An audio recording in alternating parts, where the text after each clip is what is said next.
ఇవాళ మేము ఈ రాష్ట్రంలో ఉండే కాంగ్రెస్ పార్టీని అట్లాగే ఇక్కడ ఎన్నికల ప్రక్రియకు బాధ్యులుగా ఉన్న సీఈఓ గారిని స్పష్టంగా 3 డిమాండ్లు వాళ్ళ ముందు పెట్టాం. మీరు మొట్టమొదటి విషయం, మా అనుమానం దాదాపు 19 నుంచి 20 వేల దొంగ ఓట్లు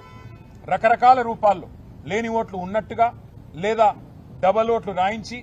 ఎక్కడో దేవరకొండ, గద్వాలు, నకిరేకల్లు, ఉప్పలు, మంచిర్యాల అక్కడి ఓట్లు ఇక్కడ కూడా రాయించి ఈరోజు ఒక కొత్త నాటకానికి తెరలేపి దొంగ ఓట్లతో గెలవాలనే ప్రయత్నం కాంగ్రెస్ పార్టీ చేస్తున్నట్టుగా మాకు అనుమానం ఉన్నది.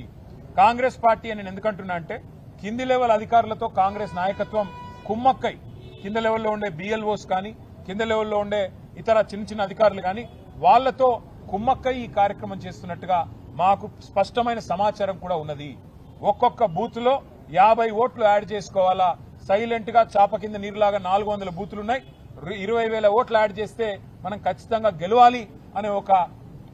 కుట్రతో పన్నాగంతో కాంగ్రెస్ పార్టీ ప్రయత్నం చేసినట్టుగా మాకు కూడా సమాచారం ఉన్నది.